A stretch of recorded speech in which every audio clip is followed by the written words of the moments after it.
সবাইকে প্রীতি এবং শুভেচ্ছা জানাচ্ছি। আমি স্বপ্নিল সজীব, এনআরবিসি টিভির ফোবানার আয়োজন থেকে। আপনারা জানেন জাঁকজমকপূর্ণ ফোবানা আয়োজন হচ্ছে এবং আগামীতেও হবে। এবারে আমাদের মাঝে বিশেষ আকর্ষণ ছিল এবং আছে বাংলাদেশের বিখ্যাত শিল্পী, জনপ্রিয় শিল্পী, তাকে বিউটি কিং বলতেই পারি আমরা, কারণ she is one and only diva the Ankhi Alamgir. আপু, স্বাগত তোমাকে। ধন্যবাদ।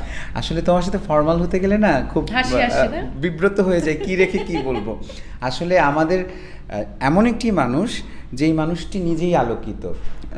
কলকাতাতে একটি প্রোগ্রামে বলছিল, আপুর সাথে কুমার শানুর একটি প্রোগ্রাম, দি কুমার শানুর প্রোগ্রাম, ওখানকার অডিয়েন্স থেকে বলছিল এবং ওখানকার উপস্থাপক বলছিল যে এমন একজন শিল্পীকে আনবো যে তিনি মঞ্চে উঠলে আর আলোর প্রয়োজন হয় না। সেই আলোটি তুমি, তোমার সুরের মূর্ছনায়, গানের মূর্ছনায়, তোমার ব্যক্তিত্ব দিয়ে আমাদেরকে ভরিয়ে তোলো। অনেক দিন পর আমেরিকায় এবং ফোবানাতে, কেমন অনুভূতি? এনআরবিসি টিভির সবাইকে প্রথমে অনেক ভালোবাসা জানাচ্ছি, ধন্যবাদ জানাচ্ছি এই সময়টা আমাকে আমন্ত্রণ জানানোর জন্য। খুবই ভালো লাগছে, অনেক দিন পরে এসেছি।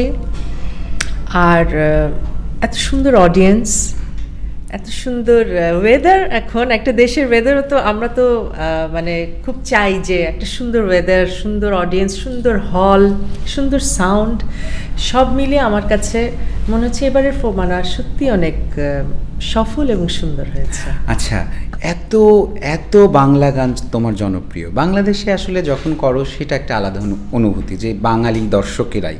কিন্তু এই যে দেশ বিদেশ পরিভ্রমণ করো, যখন দেখো যে বিদেশেও হাজার হাজার মানুষ, কোথাও লাখো মানুষও হয় দুবাই বা মিডিল ইস্টে, সেখানে যখন বাংলা গান শুনতে এত দর্শক ছুটে আসে, সেই অনুভূতিটা তোমার কেমন লাগে?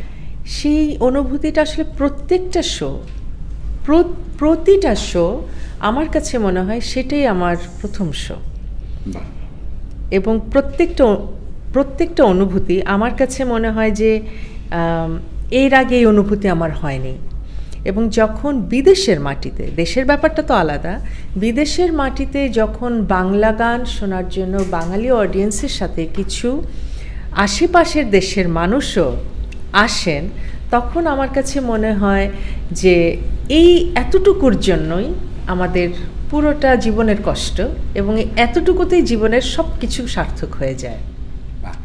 হতে চেয়েছিলে তুমি আইনজীবী, হওয়া উচিত ছিল একজন বিখ্যাত নায়িকা, কিন্তু হয়ে গেছো সকলের প্রিয় সুরের রানী। প্রথম জাতীয় পুরস্কার পেয়েছো অভিনয় দিয়ে, ভাত দিয়ে, এবং এরপরেও জাতীয় পুরস্কার পেয়েছো গান দিয়ে। তো এই পুরস্কারগুলো বা এই ভালোবাসাগুলো নিজেকে কেমন অনুভূতিতে নাড়া দেয়?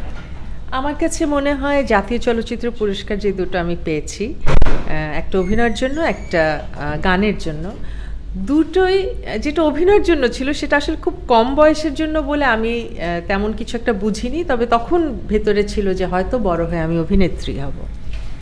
এরপরে সেটা আর হয়নি। আর গানের ব্যাপারটা, যেটা জাতীয় চলচ্চিত্র পুরস্কার বা যে কোনো পুরস্কার, একজন শিল্পীকে আমার মনে হয় অনেক ওই মোমেন্টটা আসলে আমরা হ্যাপি থাকি।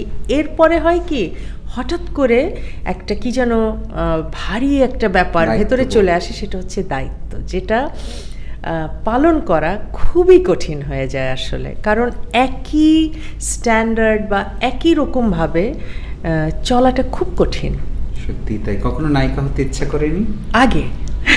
আর এখন যদি কোনোদিনও তোমার পছন্দসই ফিল্মের অফার আসে, তুমি কি ফিল্ম করবে? জানি না, নেভার সে নেভার। আমি সেদিন একটা পোস্ট দেখছিলাম, তোমার একটা ছবি সাথে শাকিব খানের একটা ছবি দিয়ে, যে আমরা একসাথে দেখতে চাই কখনো এই জুটিকে। এটা যদি কখনো অফার আসে, তোমার কি মনে হয় যে এটা তুমি করতে পারো বা করবে? আমার মনে হয় শাকিব খান আমাদের দেশের এত বড় একজন তারকা, এই মুহূর্তে তার পাশে যে কেউ ম্লান হয়ে যাবে, কাজে এত বড় রিস্ক আমি নেব না। তোমার ঘর ভর্তি তারকা, মহাতারকা, মহাতারকা, তোমার পরিবার যখন একসাথে দাঁড়ায়, তখন আর তারকার গল্প আর আসে না, সবাই একটা তারা হয়ে যায়, এরকম অনুভূতি। আপু সেই বিষের কাঁটা থেকে শুরু করে লায়লা থেকে শুরু করে এত গান, তো নতুনদের জন্য কি বলতে চাও, নতুনদের জন্য তুমি কি ভালোবাসা দিতে চাও, নতুন শিল্পীদের জন্য? নতুন শিল্পীদের জন্য যেটা, এবং তোমাকেও সেটা আমি একইভাবে বলতে চাই, তুমি অনেক ভালো করছো, সেটা যে আসলে অধ্যাবসায়, প্র্যাকটিস, এগুলো তো একটা দিক, এটা হচ্ছে শিল্পীর নিজস্ব। আরেকটা যেটা হচ্ছে যে সেটা মানে আমার সাথে আমার, কিন্তু আমাদের সবচেয়ে বড় একটা অংশ যেটা, সেটা হচ্ছে যে অন্যের সাথে যে আমাদের ইন্টারঅ্যাকশনটা, এটা অনেক ক্ষেত্রে মানে 7 দিন প্র্যাকটিসের চেয়েও বেশি দেখা যায় যে অনেক সময় ইম্পর্ট্যান্ট হয়ে যায় কিছু জায়গায়। তোমার বিনয়, তোমার সময় জ্ঞান, তোমার তুমি মানে কথা দিয়ে কমিটমেন্ট রক্ষা করা, এই বিষয়গুলো খুবই ইম্পর্ট্যান্ট। কারণ গাচ্ছে তো সবাই ভালো, তার ভিতর থেকে আলাদা হওয়াটা, তার ভিতর থেকে প্রিয় হওয়াটা খুব জরুরি।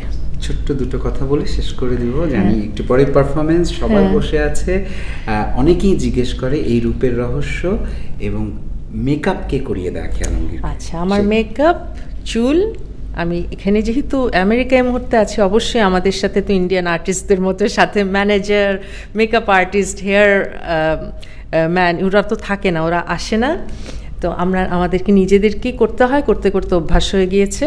মোটামুটি আমরা সবাই মেকআপ আর্টিস্ট, সমস্ত শিল্পীরা। আর সৌন্দর্যের রহস্য বলে কিছু নাই, দুইটা কথা আমি বিলিভ করি। একটা হচ্ছে beauty lies in the eyes of the বিহোল্ডার, যে আমাকে দেখছে তার যদি আমাকে সুন্দর লাগে তাহলে আমি সুন্দর, নাম্বার 1। আর নাম্বার 2, তোমার ভিতর যদি সুন্দর হয় সেটার একটা প্রতিচ্ছবি তোমার মুখে ভেসে ওঠে। Thank you so much, we all love you. NRB TV এবং ফোবানার জন্য একটা শুভেচ্ছা বলে দাও। ফোবানার জন্য আবারও অনেক শুভেচ্ছা। 38th ফোবানা কনভেনশন ছিল এবার, আমি এটার অংশ হতে পেরে ভীষণ আনন্দিত। আর NRBC TV, lots of love and best wishes. Thank you.